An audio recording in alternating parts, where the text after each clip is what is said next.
So now that Marvel Rivals has been out for nearly a year, it's safe to say that the game isn't going anywhere. From killing Overwatch to reviving the popularity of the Fantastic Four just in time for the movie, the game hasn't seemed to miss yet. But there's one problem that everyone's talking about, and that's the tanks. Tanks in Marvel Rivals have a big problem, and that's that there simply isn't enough of them. And people don't want to play tanks because there isn't a lot of variety, and it's just not all that appealing. As of writing this, there are 22 duelist characters and only 9 tanks. It's because of this, I think, that tank is being picked significantly less than even support, which despite having less characters, the characters are much more diverse and are generally more appealing.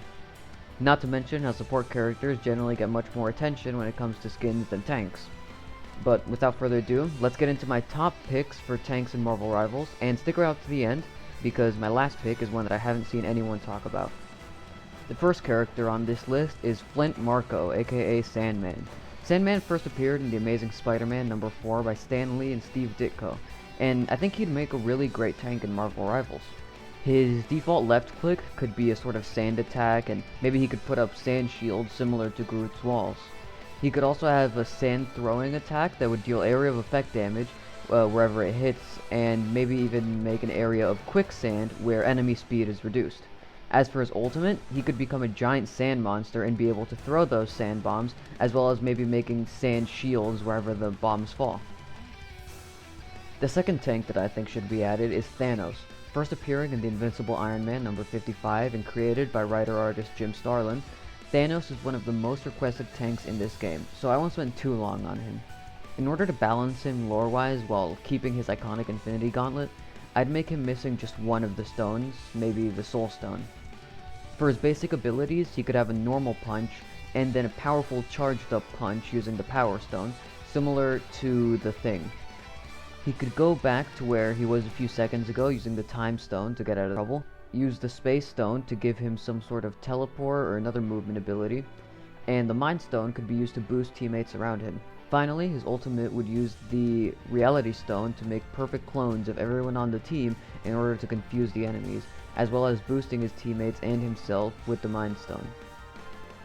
The third tank on this list is Red Hulk, first appearing in human form in The Incredible Hulk #1 by Stan Lee and Jack Kirby, and in Hulk form in Hulk Volume 3 #1 by Jeff Loeb, I hope I'm pronouncing that right, and Ed McGuinness.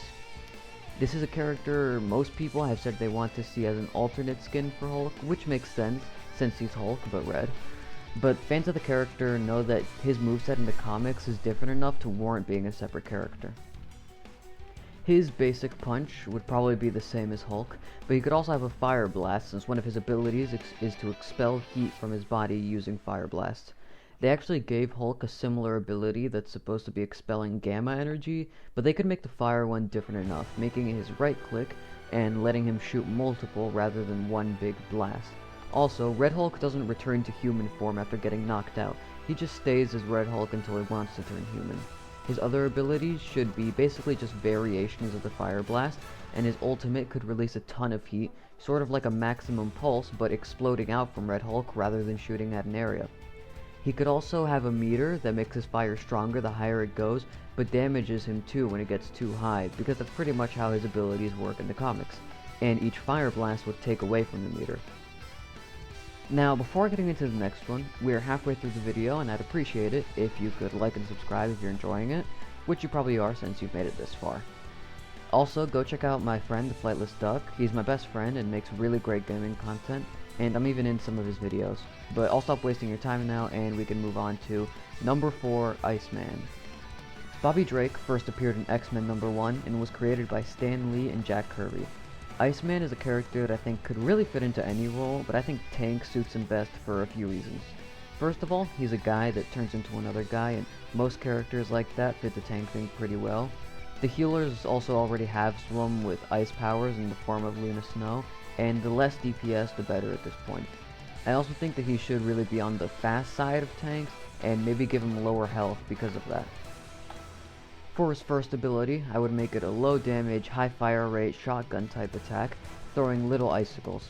He could have a single big ice shard attack as well as being able to create shields for his team. He should also have an ability to freeze the ground wherever he walks, making him more slippery for the enemies and giving his team a speed boost. His ultimate ability would tie into this, freezing the entire area, giving everyone a huge boost and not just speed but damage too, and giving them extra health, while making movement very difficult for the enemy team. Number 5 on this list is Ant-Man and the Wasp. Hank Pym first appeared in costume as Ant-Man in Tales to Astonish number 35, created by Stan Lee, Larry Lieber, and Jack Kirby, while his partner Janet Van Dyne, or the Wasp, first appeared in Tales to Astonish number 44 by Stan Lee, Ernie Hart, and Jack Kirby. My idea for this character is similar to Cloak and Dagger, where you can switch between them, but rather than switching between damage-dealing Cloak and healing Dagger, you switch between Vanguard Ant-Man/Giant Man and Strategist Wasp. As Ant-Man, you could have a basic punch or swing with your fists as your basic attack, as well as a stomp ability that would deal area of effect damage, and a projectile shrink disc that would shrink enemies, making them just a little smaller, but not too small to the point it's an advantage, while giving them reduced speed and damage. And as Wasp, your basic left click would be a small rapid-fire energy blast, similar to Star-Lord's gun, but with less damage, of course. This would also heal others. She would also be able to dash and fly a short distance to escape trouble, and have a growth disc projectile she could throw at enemies to make them slightly bigger, again, not so much that it's game breaking, and buff their damage and speed as well as healing them. Finally, the one you've been waiting for, number 6, I haven't seen anyone talk about adding this character to the game, and that is Galactus. Now, I know you may be thinking, he's huge, he literally destroys planets, but Galactus has been known to change size, and they could make him the biggest, beefiest tank in the game while still making it work. If they added the Silver Surfer, they could even make a team up where Silver Surfer marks an enemy the way he goes to planets to prepare them, and Galactus would do more damage to the marked enemy. His damage would have to be pretty limited with all that health, so I'd make him act almost as a literal shield for the team, soaking up damage and getting healed from the backline, and dealing decent damage, mostly to support the duelists. His abilities could be a simple stomp, a big punch, etc. And lore-wise, you could say that he lost a fight with his daughter Galacta, the announcer, and she took a large portion of his power, so he's gonna try and get it back. Hey guys, so I forgot to write in the script where Galactus first appeared, even though I did it for all the other characters. He appeared in Fantastic Four number 48, and it was created by Stan Lee and Jack Kirby, so yeah. Alright, you've reached the end of the video. Thanks for watching. Make sure to drop a like and subscribe, and have a great rest of your day.